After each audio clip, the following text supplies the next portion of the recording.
وہ ہمارے ایک دانشور ہے، تو انہوں نے مضمون لکھا، کئی باتیں بڑی پسند آتی ہیں۔ وہ کہتے ہیں کہ میری اہلیہ، ان کو بھی کسی نے نا مس گائیڈ کر دیا تھا، حالانکہ اچھی خاتون ہے، کسی نے مس گائیڈ کر دیا، تو وہ بھی سماجی اور ویلفیئر اور یہ خواتین کو شوق ہوتا نا بننے کا، تو وہ بھی سماج کے اندر اچھا مقام تلاش کرنے کے موڈ میں آ گئی۔ تو کہیں ایک دن جانا تھا تو بڑی بن سنور کے میرے ساتھ وہ گاڑی میں بیٹھ گئی۔ تو میں گاڑی میں، عورتوں کو یہ بھی مسئلہ ہوتا ہے نا کہ ہماری تعریف کرو، تو کئی دفعہ بعض مردوں بیچاروں کو جھوٹ بولنا پڑتا ہے، وہ زبردستی کراتی ہیں نا جی۔ تو اس میں گنجائش بھی دی ہے شریعت نے گنجائش دی ہے کہ کبھی بیوی کو راضی کرنے کے لیے خلاف واقعہ بات کرنی پڑے تو کر لینی چاہیے، تو وہ کراتی بھی ہیں۔ 3 موقع پر خلاف واقعہ بات کرنے کی اجازت ہے، یعنی واقعے کے خلاف بھی آپ بات کر سکتے ہیں۔ جنگ کے موقع پر 2 لوگوں کو صلح کرانے کے لیے اور بیوی کو راضی کرنے کے لیے کر لیں کوئی ایسی بات، بے شک اپنی طبیعت پہ جبر کر کے کر لیں، گنجائش ہے، اجازت ہے۔ تو وہ کہتے ہیں جب وہ گاڑی میں میرے ساتھ بیٹھی بن سنور کے، تو وہ تقاضا کرنے لگی کہ میں نے مطلب بڑے اچھے کپڑے پہنے ہیں پر آپ نے توجہ نہیں کرائی۔ وہ سیاںا بندہ تھا، وہ چاہ رہا تھا کہ میری خاتون سمجھ جائیں۔ وہ کہتے ہیں مجھے پتہ تھا کہ بیچاری مس گائیڈ ہو گئی ہے، دل کی بڑی اچھی ہے، سیاਣੀ ہے، لیکن اس کو نا کچھ خواتین نے، کچھ لوگوں نے مل کے اس کو ذہن غلط کر دیا ہے کہ سماج میں نکلو، باہر جاؤ، کام کرو، فلاں کرو، اپنی مرضی سے جیو۔ تو میرے ساتھ گاڑی میں بیٹھی کہیں جانے کے لیے، تو مجھ سے کہنے لگی کہ آپ نے میری طرف توجہ ہی نہیں کی، آپ نے کوئی ذکر ہی نہیں کیا کہ میں کیسی لگ رہی ہوں۔ تو وہ کہتے ہیں میں نے اسے کہا کہ اگر تو ناراض نہ ہو تو پھر میں صحیح والی تعریف کر دوں۔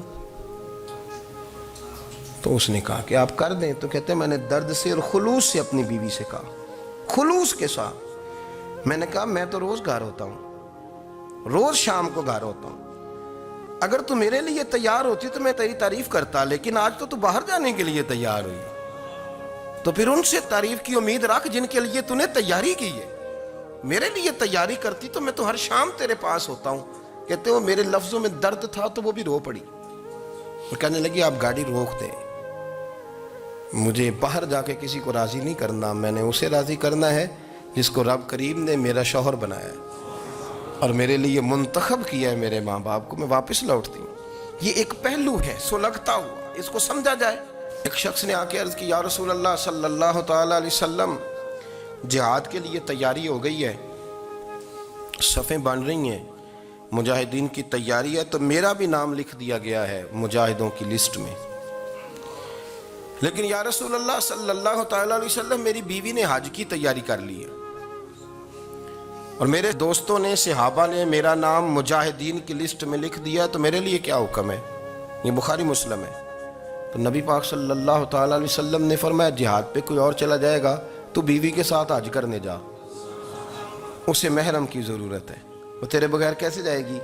مجاہدین کو تو اور مجاہد مل جائے گا، پر تو اپنی بیوی کے ساتھ جانا۔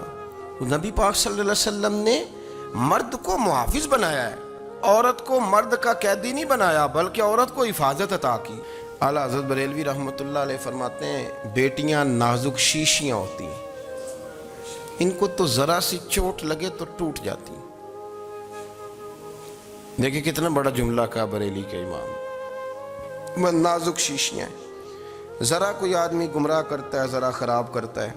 اب دیکھیں نا، یہ جو بچیوں کو بچے ایک مس گائیڈ کرتے ہیں، انہیں بڑے بڑے خواب دکھاتے ہیں، وہ بیچاری ماں باپ کو چھوڑ کے، بہن بھائی کو چھوڑ کے اس کے ساتھ شادی کرتی ہے، پھر جو اس کا بعد میں حشر ہوتا ہے، آپ ادلیاں نو سردار پہن تکے تے شرما والیاں نو جھوٹے ڈولیاں دے۔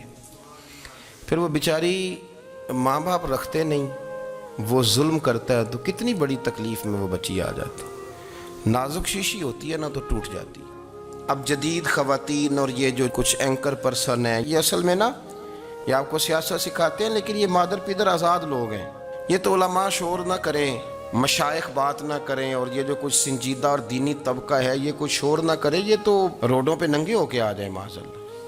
خوفناک نظریہ رکھتے ہیں یہ لوگ۔ عورت کو کہتے ہیں تیرے حقوق ہم تجھے لے کے دیں گے، مثلاً وہ کون سا حق ہے جو تم نے لے کے دینا ہے؟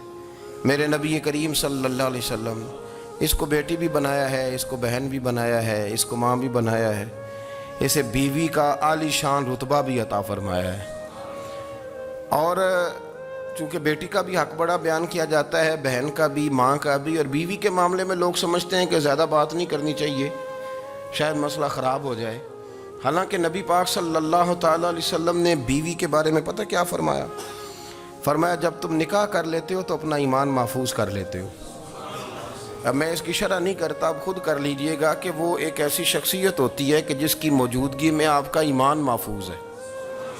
اب میں نہیں سمجھتا کہ اس سے بڑی بات کوئی اور ہو سکتی ہے، جس کی موجودگی میں آپ کا ایمان، اور بھئی یہ حدیث پاک عرض کر رہا ہوں، نکاح جب کوئی کر لے تو اس نے اپنا ایمان مکمل کر لیا۔ اس کا معنی یہ ہوا کہ آپ کا ایمان محفوظ ہے اس کی موجودگی میں، تو اس سے زیادہ بھی، یعنی ایمان سب سے قیمتی چیز ہے نا، تو اس کے محفوظ ہونے کی وجہ حضور نے نکاح بیان کر دی۔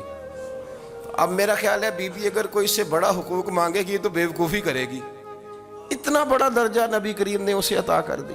دیکھیں نا، حضرت عبداللہ ابن عمر رضی اللہ تعالیٰ عنہ کی اہلیہ بیمار تھی، تو جلدی سے وہ آئے، تو جب بہت جلدی ہو، سفر بڑا شدید تھا، تو آپ نے جلدی سے نماز ادا کی، جلدی سے چلے۔ آپ کے خادم کہنے لگے حضور خیریت ہے؟ فرمایا میری بیوی بیمار ہے۔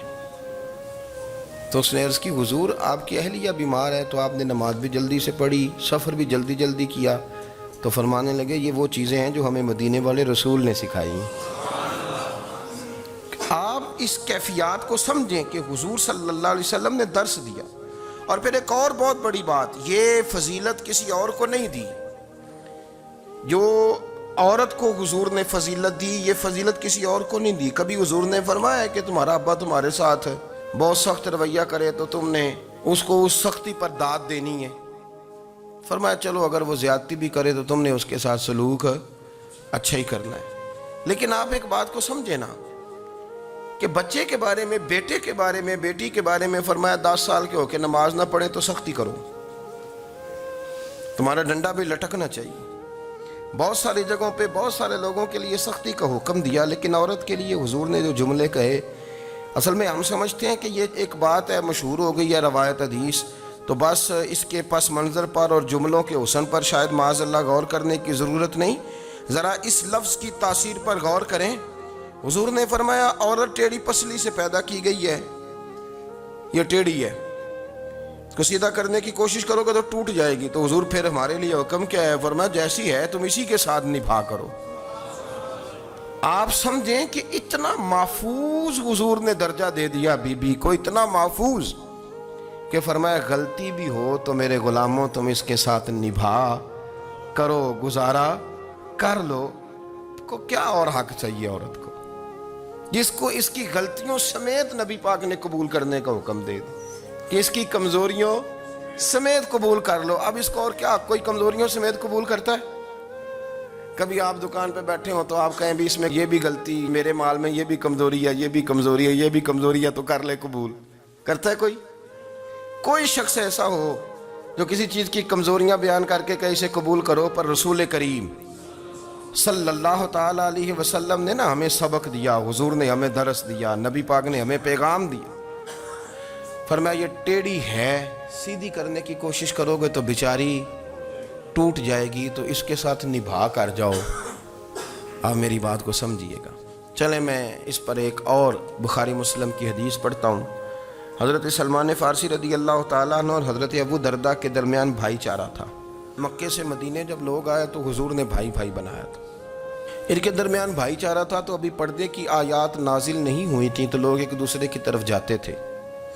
حضرت سلمان فارسی رضی اللہ تعالیٰ عنہ حضرت ابو دردہ رضی اللہ تعالیٰ عنہ کے گھر میں تشریف لے گئے تو دیکھا کہ ان کی بیوی بڑی غمگین بیٹھی ہیں۔ تو ہم نے فرمایا بہن کیا ہوا؟ تو کہنے لگی تمہارے بھائی کو دلچسپی کوئی نہیں رہی، ہر روز روزہ رکھ لیتا ہے اور ساری رات نفل پڑھتا ہے۔ حضرت سلمان فارسی کہنے لگے ٹھیک ہے کر لیتے ہیں بندوبست۔ نماز دین ہے کہ نہیں؟ دین ہے نا یہ چیزیں۔ لیکن حضرت سلمان فارسی جناب ابو دردہ سے کہنے لگے آج میں نے تیرے گھر میں رہنا رات کو، کیونکہ وہ تو ساری رات نماز پڑھتے تھے، نفل پڑھتے تھے۔ انہوں نے کہا ٹھیک ہے، ایک بستر لا کے بچھا دیا حضرت سلمان فارسی کے لیے۔ سلمان فارسی فرمانے لگے دوسرا بھی لا۔ کہا وہ کیا کرنا ہے؟ فرمانے لگے تو نے بھی سونا ہے، میں نے بھی سونا ہے، تو نے بھی سونا ہے، عشاء پڑھیں گے اور پھر دونوں سوئیں گے۔ کہا میں نے تو نماز پڑھنی ہے۔ فرمایا تہجد کے وقت اٹھ کے پڑھیں گے، اللہ کے رسول بھی رات آخری حصے میں جا کے نماز پڑھتے ہیں۔ ادھر ساتھ سلا لیا. وہ تھوڑی کو دیر سوئے, اب عادت تھی ساری رات اٹھنے کی, ذرا اٹھنے لگے بستر سے تو حضرت سلمان فارسی فرمایا چپ کر کے سو جا, وہ بڑی رات پڑی ہوئی, چپ کر کے سو جا. وہ لیٹ گئے, پھر اٹھنے لگے تو فرمایا سو جا چپ کر کے, بڑا ٹائم ہے. سحری کے وقت اٹھے, نفل پڑھے. ان کا ارادہ تھا روزہ رکھنے کا, تو فرمانے لگے کل رکھا تھا نا نفلی روزہ, جی رکھا تھا, پرسوں بھی رکھا تھا, ترسوں بھی رکھا تھا. فرمایا آج نہیں رکھنا, آج میں تیرا مہمان ہوں, سارا دن کٹھے مل کے روٹیاں کھائیں گے, آج نہیں روزہ رکھنا. سلا دیا. اب حضرت ابو دردہ رضی اللہ تعالیٰ عنہ کہہ تو کچھ نہ سکے, پر کہنے لگے سلمان تم پتہ تم کیا کر رہے ہو, نہ تم نے مجھے رات اٹھ کے زیادہ نفل پڑھنے دیے, سویرے روزہ نہیں رکھنے دیا. تو حضرت سلمان فارسی کہنے لگے کوئی لمبی بات تو نہیں نا, چلتے ہیں نا ابھی فجر میں مسجد نبی میں, تو نبی پاک کو بتاتے ہیں. سرکار دو عالم علیہ السلام کی خدمت میں تو اپنی بات کرنا, میں اپنی کروں گا. حضور نتیجے کا اعلان فرما دیں گے, بات طے ہو جائے گی.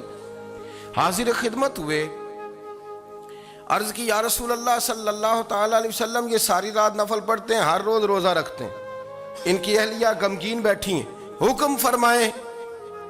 تو نبی پاک صلی اللہ علیہ وسلم نے فرمایا پھر ہوا کیا؟ یا رسول اللہ میں نے رات سلایا ہے, سحری میں اٹھایا ہے, سویرے روزہ نہیں رکھنے دیا.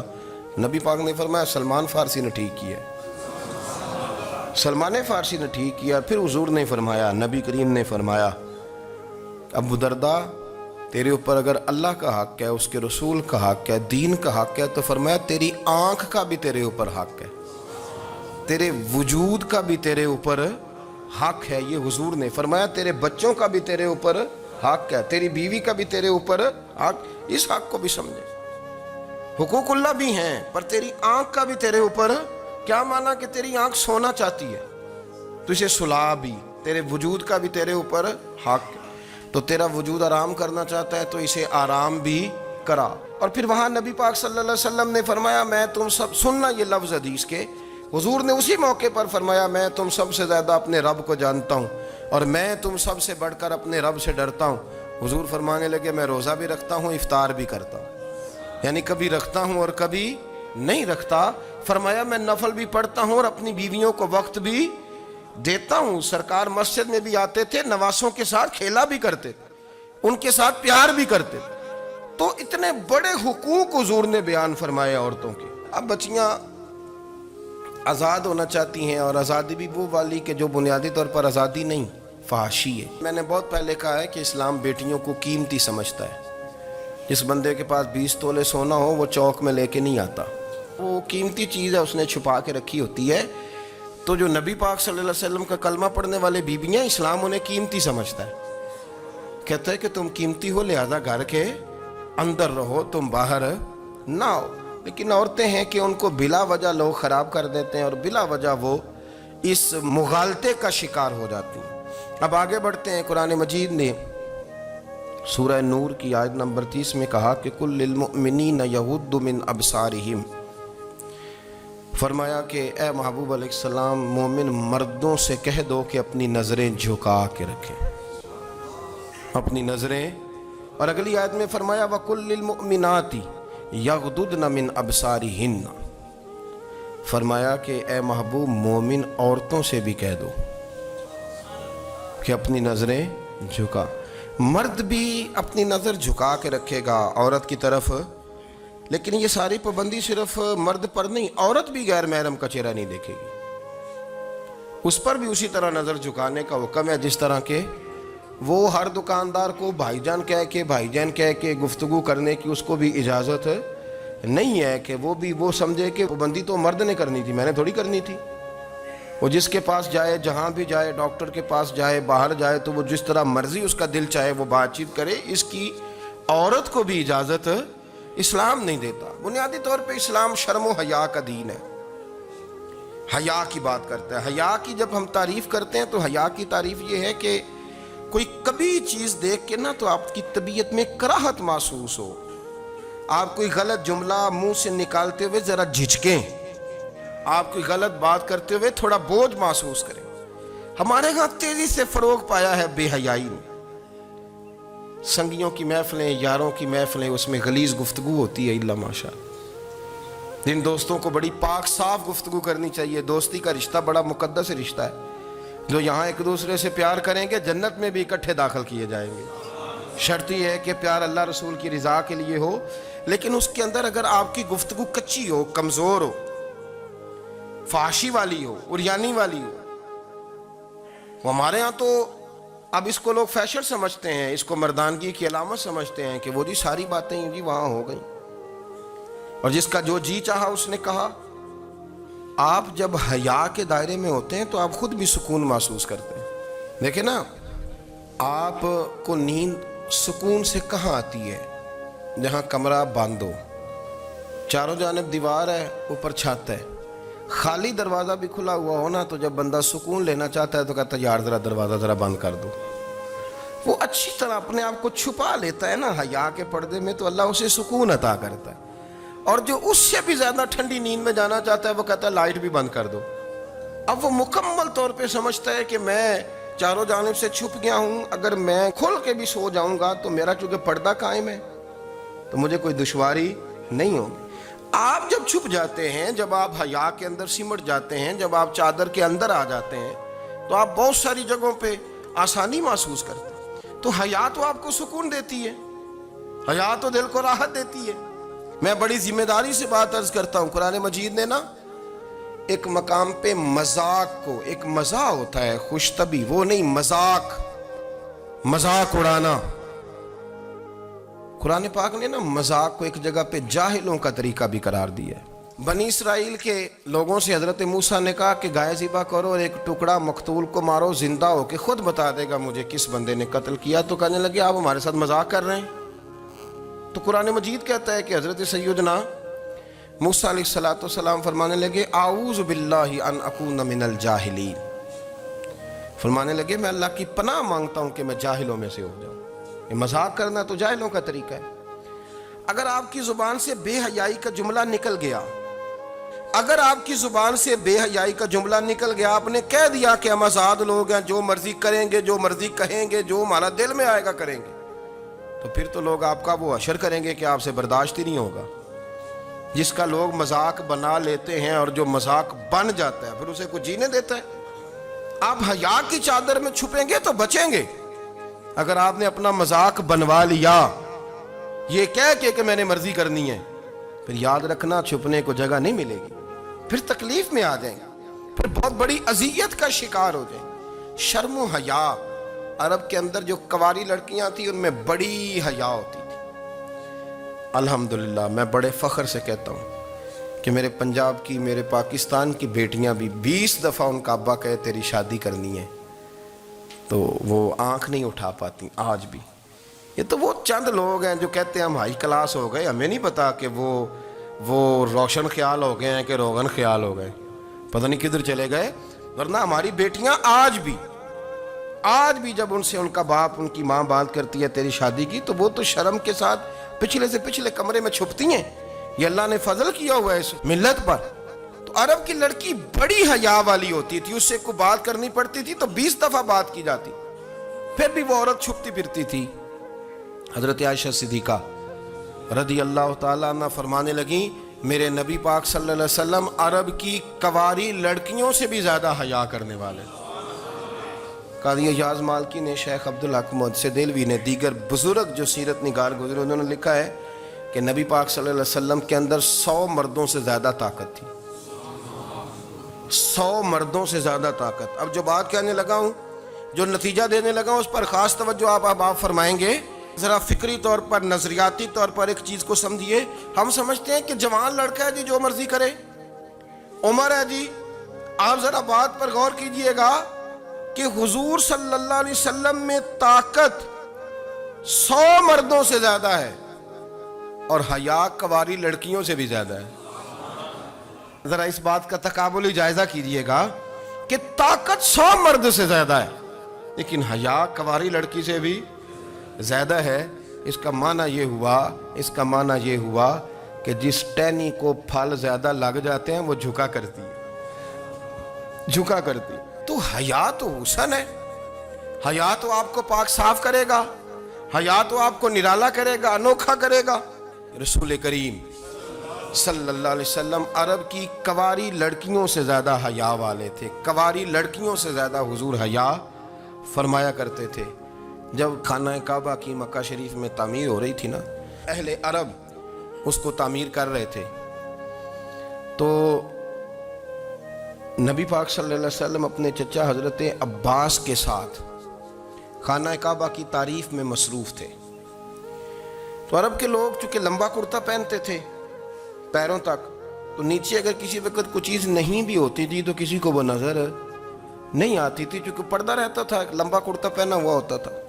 تو جب بچے، سرکار کی عمر مبارک بھی ابھی تھوڑی تھی، تو اس طرح بچے جب نکلتے تو وہ کئی دفعہ اپنی تہمت اتار دیتے نیچے سے، اور کوئی مزدوری کرنے لگتے تو 3-4 طے کر کے نا تہمت کی کندھے پہ رکھ لیتے، جس طرح کبھی دیہاتوں میں لوگ کپڑا سر پہ رکھتے تھے کہ اوپر اگر کوئی وزنی چیز رکھیں گے تو وہ تکلیف نہیں دے گی۔ نبی پاک صلی اللہ علیہ وسلم بھی سب لوگوں کے ساتھ خانہ کعبہ کی تعمیر میں شامل تھے۔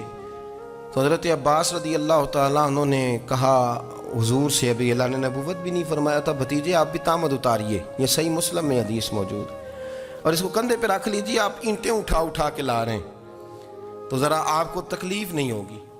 تو سرکار دو عالم صلی اللہ علیہ وسلم سے یہ بات کہی، اور پھر جلدی سے حضور کی تہمت کو نکال کے نا، حالانکہ لمبا کرتا پہنا ہوا ہے، تو وہ جیسے ہی ان کے کندھے پہ رکھا اینٹیں رکھنے کے لیے، تو سرکار تو زمین پہ گر گئے، بے ہوش ہو گئے، آنکھیں آسمان کی طرف، اور پھر حضور پکار رہے ہیں آزاری آزاری آزاری، میرا تہمت دے دو، میرا تہمت دے دو۔ کبھی کوئی شخص اس وجہ سے بھی بے ہوش ہوا ہے کہ میرے وجود سے کپڑا اتر گیا ہے؟ حالانکہ سرکار پر وہ بے ہوشی بھی نبی پاک کا وہ جو غلبہ ہے نا شرم و حیا کا، اس کی وجہ سے ہوا، ورنہ تو حضور فرماتے ہیں کہ میری آنکھیں سو جاتی ہیں، دل تو میرا اس عالم میں بھی جاگتا رہتا ہے۔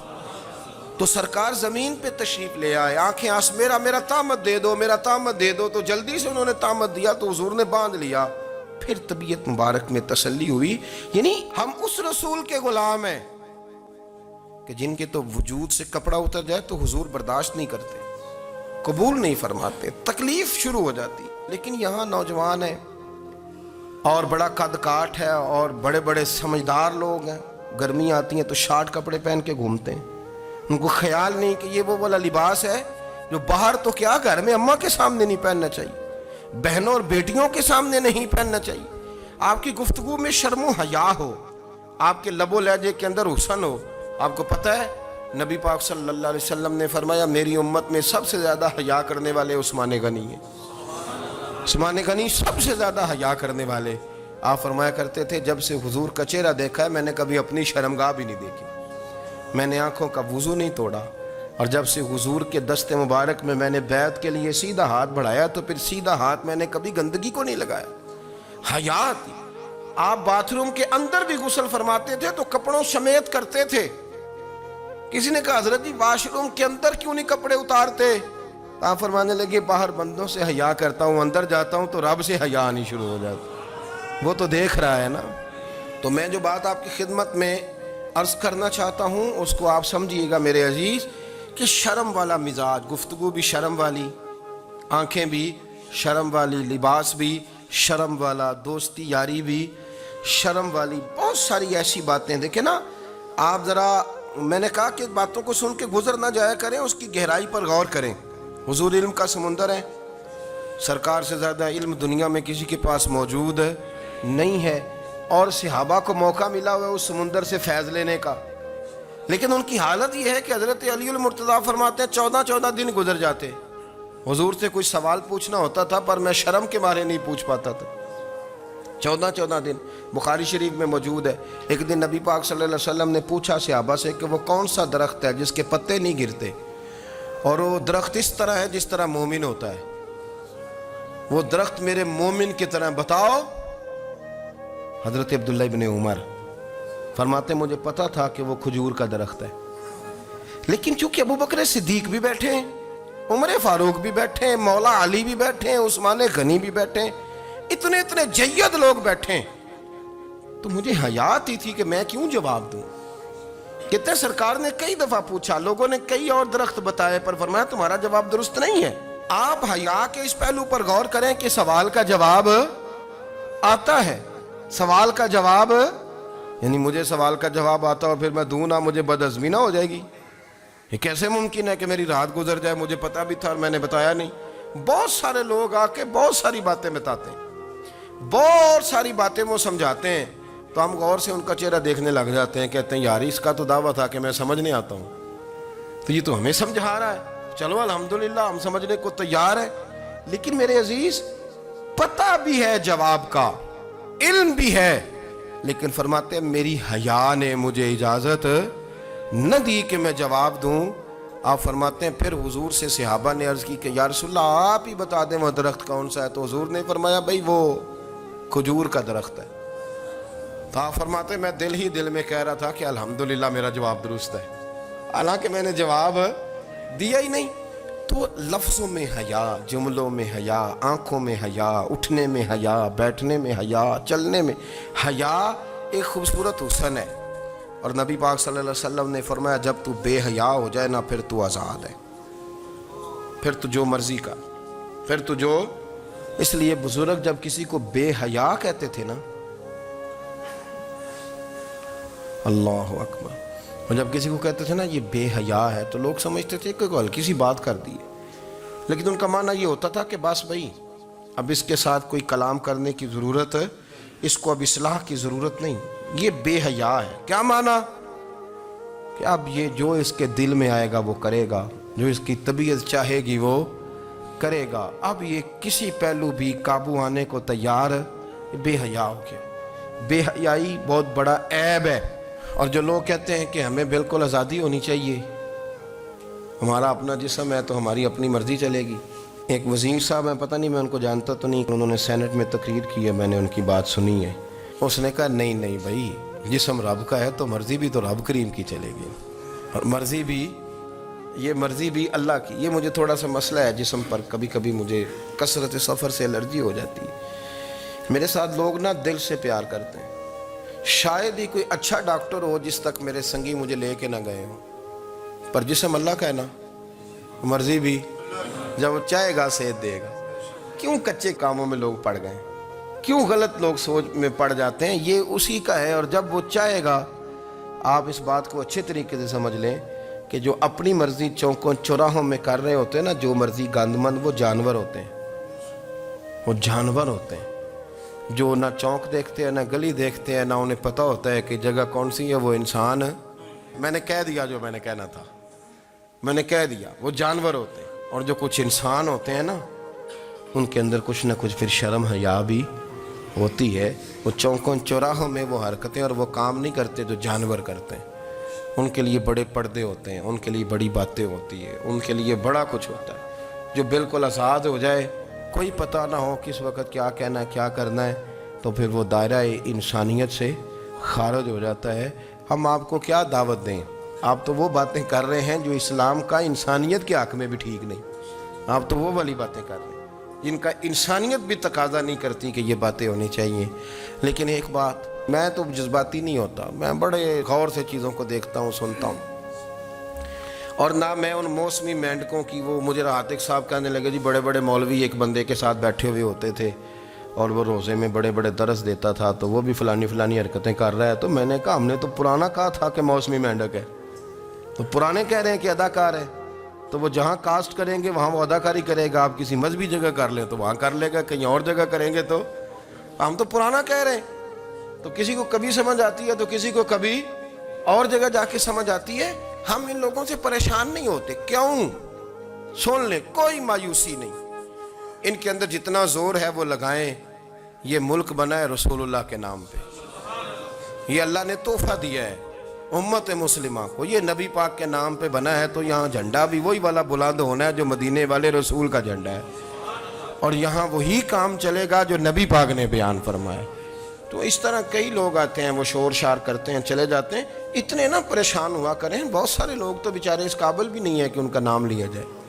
مطلب اتنا ہم ان کو اہمیت دے دیں, ان کا ذکر کریں, ان کا نام لیں, ان کی بات کریں, وہ بیچارے اس قابل ہی نہیں ہے. مطلب سٹیٹس ہی نہیں ہے ہمارا. اتنے فارغ ہیں ہم کہ اب جو بندہ آئے گا کہانی چھیڑے گا تو ہم چھیڑ جائیں گے. اور بھائی اللہ کا فضل ہے الحمدللہ تعالی, لوگوں نے بڑا شور کیا, اور بڑے زمانے سے دنیا شور کر رہی ہے, پر اللہ کے گھر مسجدیں بھری ہوئی ہیں, مسجدیں بھری ہوئی ہیں. ہماری بیٹیاں پردے کرتی ہیں, پردے کو پسند کرتی ہیں, وہ حجاب میں رہتی ہیں, وہ سمجھتی ہیں کہ ہمارا اصل حسن کیا ہے.